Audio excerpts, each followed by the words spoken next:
What's going on, ladies and gentlemen? Tim here, back with another video. And in today's video, I want to break down and discuss how I ended up broke in my 40s, as well as what's my plan to get out of brokedom. Now, before we get started, I know there's going to be some people already in the comment section being like, Tim, you're not broke. You're a YouTuber. You just went to Thailand for 3 weeks. You're not broke. Let me just say, the reason I put broke in quotations in the title is because I do not consider myself like broke. However, there are millions of people around the world who, if they looked at my situation, would consider me broke. If they looked at my lifestyle, if they look at my bank accounts, if they looked at the major things like a home or a car that I don't own, would consider me broke. So that's why I use that word. But I feel far from actually like broke. Actually, I feel very blessed. So grateful for what I do have. But a lot of people on a regular basis, even here on the interwebs, call me broke. So we're going to go with that word. Anyway, this video is mainly to talk about and to talk to people who might be at a similar age as me, people in their late 30s, mid 40s, early 50s, who may not be where we totally want to be financially. You know, for myself, I've partied my 20s away. Everybody knows this. Anybody who knows me knows. My 20s, I worked very hard, but it was really just to pay the rent on the trailer, you know, the double wide I was living in. And to be able to party and drink come the weekend. Actually, all during the week, but seriously on the weekend. That's why I worked, because, you know, I enjoyed work and I enjoyed partying. So that's what my 20s were about. And that kind of transitioned into like my 30s as well. But, you know, the deeper I got in my 30s, around mid 30s, I kind of got out of the partying so much. I was still drinking, but I got out of the partying. And I just got more into just life. And that led to me just tapping into the nomadic side of me. I started traveling. Once again, I was still working, but I was working at like ski resorts and national parks. And the work was mainly just to like facilitate being able to live in those places, you know, and just kind of travel in between the seasonal jobs I was doing. And so that's kind of what, from mid 30s up until like now, that's kind of what my life has been. I love to travel. I love to experience new things. I love to go places. That is where my time, energy, and money is gone. 20s, it was party. 30s up to 40s, it's been travel. And now I've finally reached that age where I'm kind of like rebalancing again. And I just want to say, I don't think anything I've done up till now has been wrong. If I could do it all over again, I would live exactly the same life. But now I'm kind of getting to that place where I feel like my life is like rebalancing. And I feel like I'm like halfway home. I feel like I just hit like the second half of my life. I'm trying to manifest living until I'm 90. So, you know, I'm about to hit the second half of my life, you know? And so I'm like, whereas before I was happy pretty much taking all my money and putting it towards the things I love to do, I'm at a place now where I'm like, okay, I want to start thinking more about my finances. Okay, I actually kind of want to start down that path to financial freedom and building wealth. And I think there's a lot of people, you know, in this age range who things have just started to change over the course of the past few years. They've changed, or you can see down the road they're going to change. Maybe your kids are grown, they're moving out. Maybe you went through like a divorce or something. You know, maybe the house is paid off now. You know, there's just so many things I feel like, or maybe you know, you get to this age, you start to get in touch with your mortality.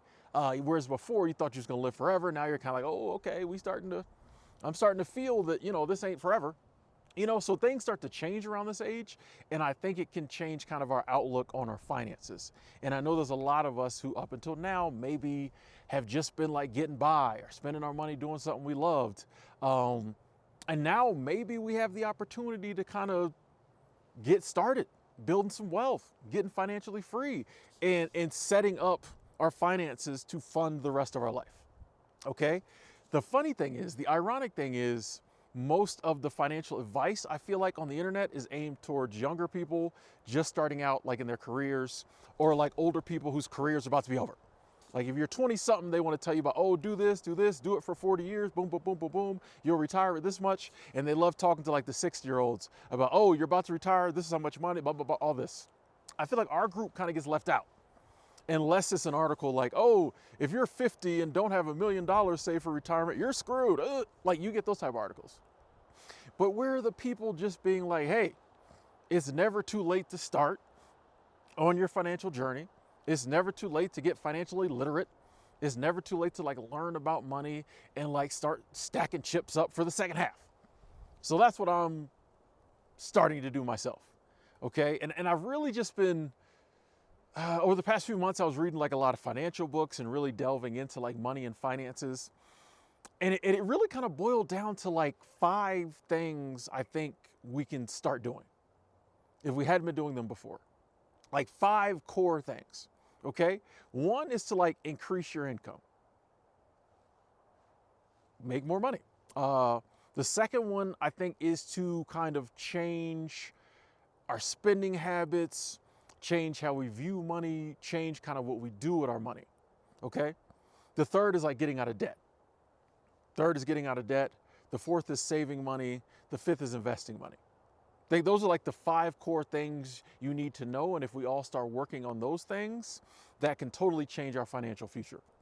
The odd thing though is, once again, most people always, especially on the internet, they always want to play in the extremes. Most people are all about just make more money or invest money. The stuff in the middle, people don't really like to talk about. The stuff in the middle ain't as sexy. How to make more money, sexy. How to invest your money, sexy. How to save money, people are like, ugh. How to pay debt, you're like, ugh. You know what I mean? Like how to change your money mindset and stop blowing money. People are, oh, I don't want to talk about that. But I think you have to do all that because like, yes, increasing your income is good.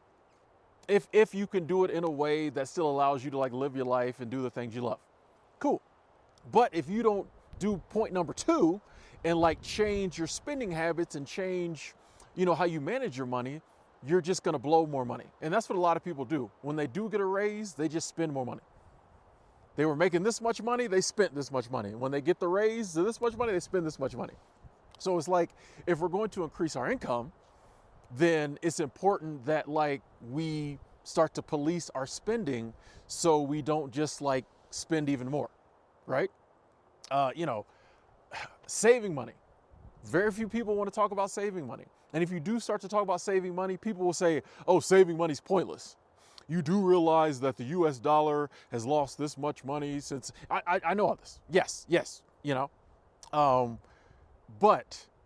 And people will say, oh, if you just put money in the bank, you're actually losing money. Yes, but you're losing less money than if you just like go out and blow it on food, clothes, and other stuff you don't really care about.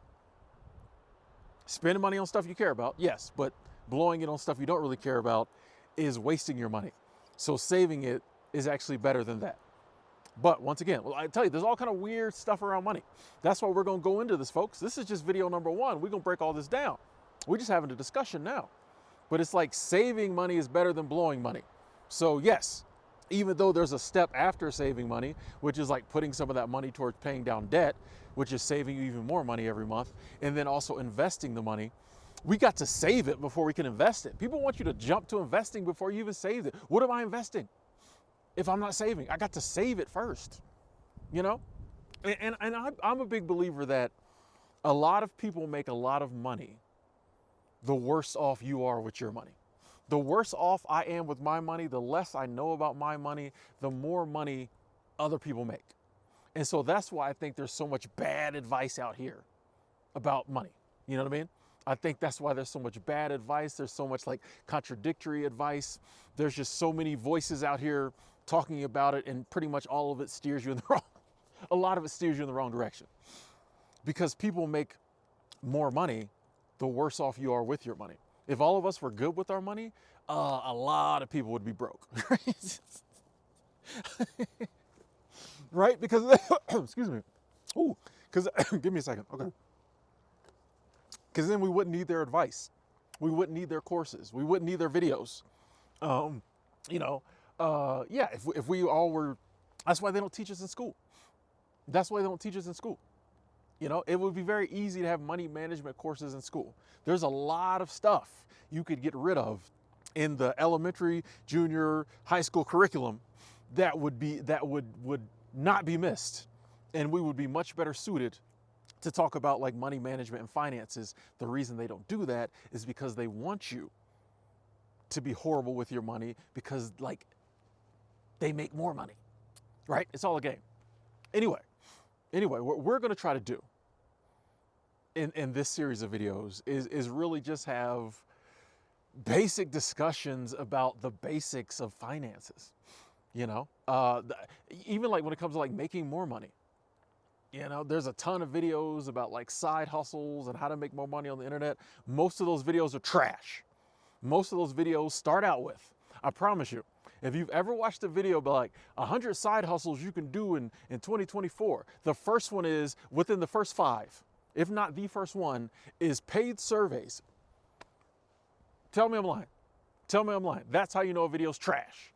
If somebody's really telling you that the way that you can legitimately increase your income in 2024, 2025 is to take paid surveys, stop. The only way you make money with paid surveys is if you get thousands of people to sign up to that app or that website under you, and that's how you make money. You don't do it actually making the surveys. Anyway, so I want to talk about like legitimate ways that like we can increase our income. You know, if we got a little more free time, maybe the kids is gone, I don't know, maybe something else has changed. We got a little more free time. How can we increase our income? What are some actual side hustles or some actual businesses that everyday people can start that you can make some actual money within a reasonable amount of time? Okay. You know, let's talk about like money mindset. Let's talk about money management. Let's talk about some of the things we all do that blows our money, that keeps us broke. You know, I want to talk about like saving money, maybe get some saving money challenges going. Hey, okay. I watch a lot of those channels. For a while there, I was watching saving money channels pretty regular and just watching typically women just like do like the envelope stuffing method where like they would have like $100 and they'd put it in different envelopes. Very soothing. I don't know why. So it's just cool to see cash on screen going places. Okay, anyway, maybe some of that, you know. Definitely want to talk about debt and like, you know, debt. We live in a society where debt has been normalized. Unless it's like extreme debt, nobody even notices it. You know what I mean? Like if you say, oh, I got $10,000 worth of credit card debt, nobody even bats an eyelash anymore. And do what you do. You know, I'm not, I don't want to say debt is dumb because I'm not trying to say anybody, I used to say that in the past. I don't say that no more because I'm not trying to say anybody is dumb. If you made decisions to get into debt, well, that's probably what you felt like was right at the time or what you had to do at the time. We're not going to focus on like the debt. We're going to focus on the getting out of debt, right? We're going to focus on debt free. We ain't going to focus on the debt. We're going to focus on being debt free, you know? So we're just going to talk about that, go into that, definitely talk about, you know, some investing. I'm beginning my investing journey and I definitely want to share with y'all what I'm doing. It won't be financial advice. I don't have a clue what I'm doing. You know what I mean? I like to think I do, but I'm sure people will come in the comment box and tell you that man has no clue. He might be on the right track, but he don't know what he's talking about, which they might be wrong too. The more I study finances, the more I'm learning that like, once again, you get those basics down and you kind of work it yourself. I think you're better off than listening to like 90% of these experts out here. But yeah, we're going to get into investing. I want to tell you what I'm doing. I want to share my current dividend portfolio I'm building. Super excited about that. But yeah, I just, you know, I want us to discuss this. Anyone can watch this, but it's definitely going to be from like a standpoint of those of us in our middle ages who might just be getting started. People like myself who ended up broke at this age, you know, don't have a ton in the 401k, don't really have like a huge retirement account, don't have a crazy savings account. Like for me, I don't have any huge assets. You know, I never really wanted to own a house, so I don't have one. I just sold my car in December because it blew a head gasket. I took it down there to the CarMax. They quoted me a price. I said, sold. The dude was nervous. He said, I don't know if you're gonna go for this. I'd already decided anything over this, I'm taking. It was like twice that. I said, give me that. Run me that. Run me the check. Come on. Run me the check. I got an Uber to take. I got to get back to the house. Deposit this thing. But hey, I don't have major assets. But, you know, I also want to talk about the new lifestyles I'm seeing become very popular. I remember when years ago, when RV life and van life kind of were just getting popular, I remember kind of being, you know, seeing that as it was growing and being like, oh, that's going to be huge in the future. It still is. I think the thing we're all seeing now is more and more people are less about houses and major assets, and more people are thinking online. More people are thinking about like working remotely. More people are thinking about going overseas. You know, instead of me building, you know, a life here in one stationary place, more and more people are like, hey, I'm just gonna like make my money on the internet and just live overseas, travel different places, Airbnbs, that type of lifestyle. So I want to get into that too. I think the landscape of the financial world is changing. Definitely the landscape of work is changing. I feel like we're feeling more comfortable being outside, especially as Americans outside our home country. I mean, AI is coming. I think there's a lot of changes, and I think this might actually be a really good time to like just be getting started figuring out your finances, because I think there's going to be a lot, you know, the digital currency's coming. I mean, it's here, but I think it's going to get even bigger. I think if we really get tapped in now, I think this is a good time to kind of navigate a lot of the changes that are going to be happening. I mean, there are so many things as the baby boomers get older, and their time in this existence slowly starts to come to an end and they move on to their next existence. That's going to have a profound effect on like so much that a lot of people aren't even thinking about. So much of the current wealth is held by them. So where is all that going to go? You know what I mean? Like, I think it's a really cool time, and I think we're at a really good age. Once again, anybody can watch these videos, but my grown folk, my middle-aged folk, like this is mainly for us. We're gonna have some fun with this one. Like I said, I want to make this a series of videos. I would love in the comment box below for you to tell me how you ended up broke in your 40s. How you ended up broke in your 40s. B, like, what's your plan to get out of it? And C, like, if there's any stuff you want me to talk about, want me to cover. We're gonna have fun with this one, folks. I love each and every one of y'all. Have a good rest of your day. Stay blessed, stay grateful. I'll talk to y'all soon.